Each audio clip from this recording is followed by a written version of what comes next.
como pasta de dente. Ela escorre. Se você formar um monte de pasta de dente em um prato, ele começa a escorrer bem devagar e acaba escapando pelas bordas. Finur e sua equipe verificam regularmente o crescimento do gelo.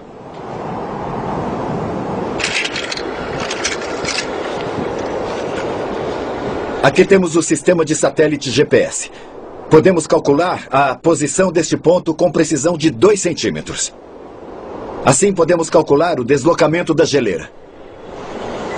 A medição indica que esta geleira está avançando a mais de 30 metros por ano.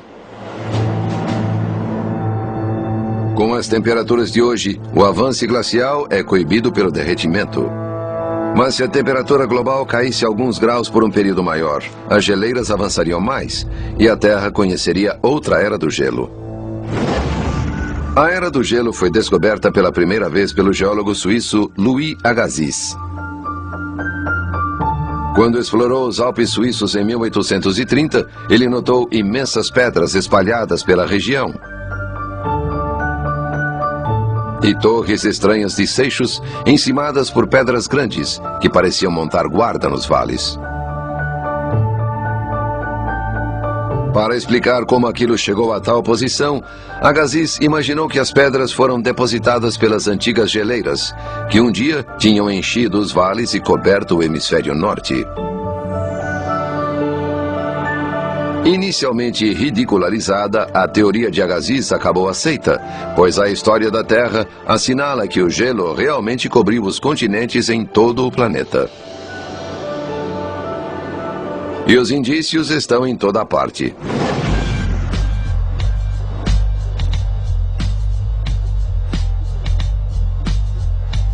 Central Park, Nova York.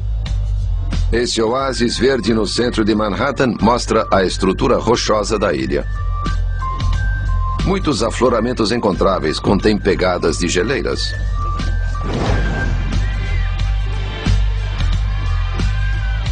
O climatólogo Jörg Schaffer procura vestígios desse mundo gelado. Aqui tem uma coisa que muito nova-iorquino não sabe.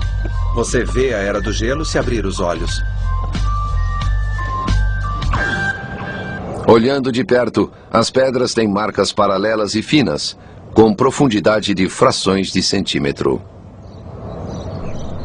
Este ponto aqui onde estou é um dos mais impressionantes, pois prova que a Era do Gelo esteve aqui em Nova York. As ranhuras foram feitas por pequenas pedras, arrastadas pelo peso maciço da geleira. As pedrinhas cortaram como faca afiada esta rocha dura.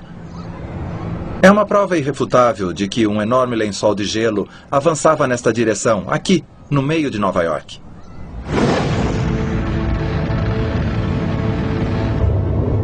A geleira que invadiu Nova York era imensa.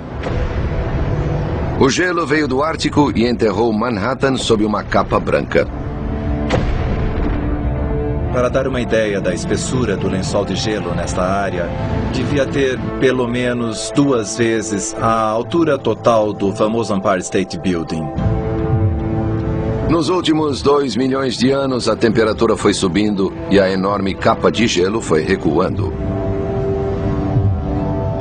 Mas a cada passo, ele cinzelava, esmagava e moldava o que ficava para trás. Quando as últimas geleiras se retiraram há 10 mil anos, deixaram uma paisagem triste e árida, com características que vemos ainda hoje. Na América, Cape Cod e Long Island foram construídas sobre imensos penedos, ali deixados pelo manto gelado que se retirava. O enorme peso do gelo formou profundas depressões, que hoje são os Grandes Lagos. No clima que se seguiu ao degelo, os primeiros humanos começaram a reinar na Terra.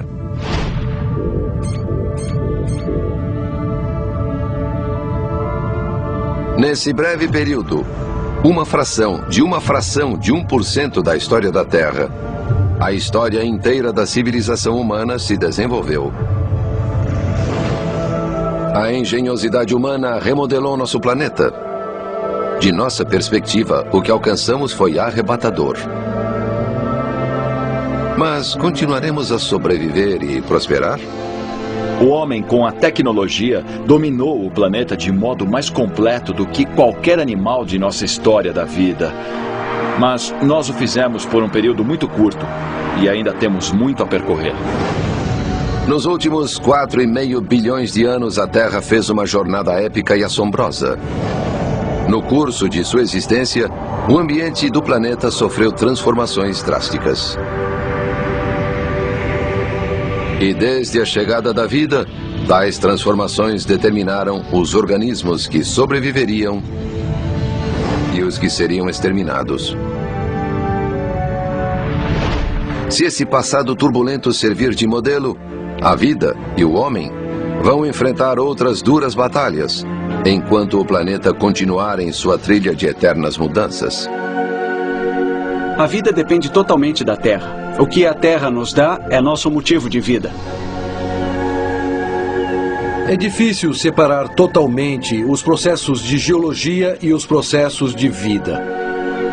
A vida, por vezes, dirige a geologia, e a geologia cria o ambiente onde a vida floresce. Nosso primeiro grande desafio será o clima. No início do século XXI, estamos preocupados com o aquecimento global, mas a maioria dos cientistas admite que estamos no intervalo entre duas eras do gelo. Nossa civilização ocorreu em um breve período quente de 10 mil anos. Esse calor foi essencial para nós. De certo, não foi por acaso que a civilização se desenvolveu nesse período, pois o clima foi muito favorável para que nossa espécie pudesse florescer. O período que vivemos nesses 10 mil anos, em termos de clima, é excepcionalmente estável, inacreditavelmente estável se olharmos os registros geológicos. E não ficará assim para sempre. Mesmo que a indústria cause o aquecimento global nestes 2 séculos, ele não fará mais do que retardar o inevitável. A posição dos continentes, mantendo os polos gelados, indica que em 15 mil anos, uma nova era do gelo poderá ocorrer. A zona de Nova York sofrerá mudança total no próximo ciclo glacial. A certa altura, o gelo vai descer e levar Nova York para o Oceano Atlântico. Mesmo que sobrevivamos ao gelo, haverá outros desafios. À medida que a tectônica de placas empurre os continentes e ponha fim à era do gelo, as regiões costeiras serão engolidas, países inteiros desaparecerão. Daqui a 200 milhões de anos, um novo supercontinente, a Pangeia Última, deverá se formar. Quando primeiro o Mediterrâneo e depois o Oceano Atlântico forem engolidos. Haverá continentes colidindo com a costa leste americana. Nova York, a longo prazo, será destruída nessa colisão entre continentes. E ela será totalmente espremida para cima, como uma nova cordilheira. A Terra, mais uma vez, entrará em um redemoinho turbulento. O nível de oxigênio e as temperaturas podem oscilar, levando a novas extinções em massa. Mas mesmo o caos continental não será nada perto do que virá depois. Tudo ficará estático quando o motor da tectônica de placas finalmente parar. A condição de habitar este planeta está diretamente ligada com a tectônica de placas, que não é um ciclo infinito. Existe um fim. Está a bilhões de anos de hoje, mas sabemos que um dia o sistema vai se exaurir. O magma da Terra que vem dominando as atividades na superfície um dia não terá mais calor. A história do planeta Terra chegará ao fim. Sem o coração de fogo, a Terra terá o mesmo fim que teve o planeta Marte. A atmosfera e os oceanos entrarão em colapso, e a superfície será um deserto seco e sem vida. O planeta estará morto. Mas esse é o quadro de um futuro incrivelmente distante. Pelo menos no próximo bilhão de anos, enquanto a Terra continua em sua jornada, muitas formas de vida continuarão. Mas a espécie humana que andou na Terra